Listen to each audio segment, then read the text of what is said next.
కోరుకుంటున్నాం. రచ్చ సినిమాలో చిన్నపిల్లలా క్యూట్గా ఉండేది, ఇప్పుడేమో పెద్దగా అయిపోయి చాలా అందంగా కనిపించారు స్క్రీన్లో. So good to see you. Thank you so much.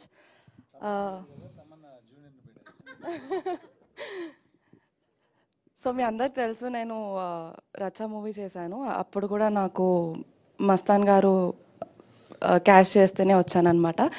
And after 10 years మళ్ళీ మస్తాన్ గారే నన్ను క్యాష్ చేసి సంపత్ నంది సార్తో మళ్ళీ కల్పించారు. Thank you so much Mastan గారు. And about movie, this is very new experience. థియేటర్లో ఒక్కొక్క సీన్ చూస్తుంటే ప్రతి సీన్కి గూస్ బంప్స్ వస్తూనే ఉంటాయి. అండ్ ఆ పాజిటివ్ ఎనర్జీ అందరిలో ఉంటుందన్నమాట. ఆ మూవీ చూస్తుంటే ఓకే, ఆ ఎనర్జీ మీరు ఫీల్ అవుతారు. చాలా టెరిఫైయింగ్ సీన్స్ కూడా ఉన్నాయి. అండ్ పాజిటివిటీ సీన్స్ మాత్రం అసలు ఆ బీజిఎంతో చాలా చాలా చాలా బ్యూటిఫుల్గా కనిపించాయి.